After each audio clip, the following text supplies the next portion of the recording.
Alright, this is vlog number 4, chapter 4 in strategic management. I got quite a bit out of this chapter. One thing was the concerning the value of an existing business, and the market value and book value, because there's a lot of things that determine the value of a business. It's not just sales and things of that nature. It's also your employees, how valuable they are, how loyal they are, because without the employees there to run everything, it's not worth anything. Then as far as the value of a business, you've got things such as your human capital, which is your employees, and then you have things such as see, you've got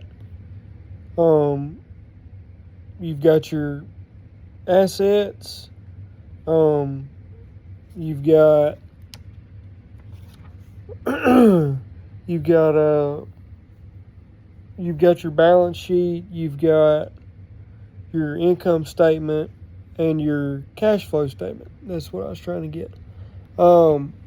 So your balance sheet will include everything.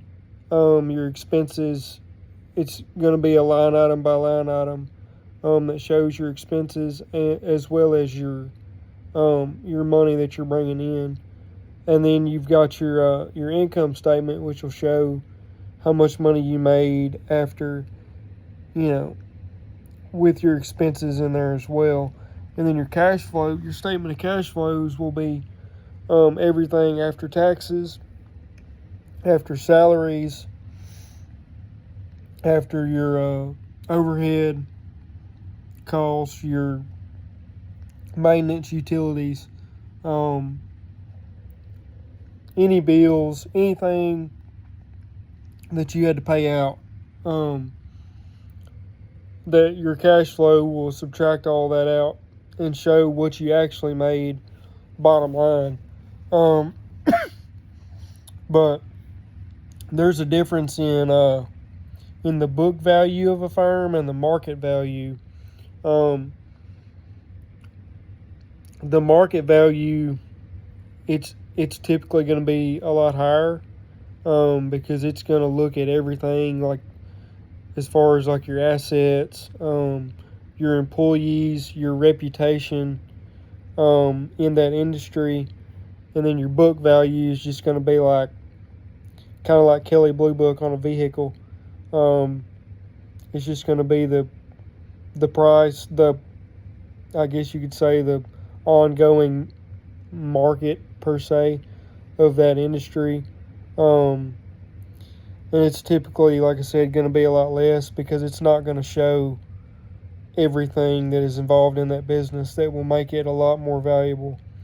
But that's a lot of what I got out of it. And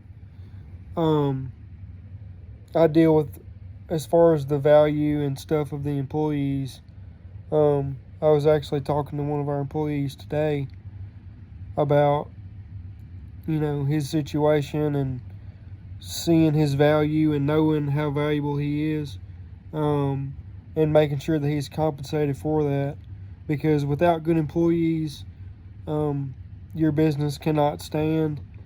And like employees that have a very vast knowledge base, they can do anything and get anything done, those employees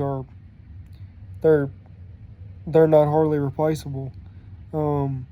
So that's why you got to do everything you can to keep those employees happy and make sure that they're good with what they're doing, because employees like that are hard to find, especially in today's generation.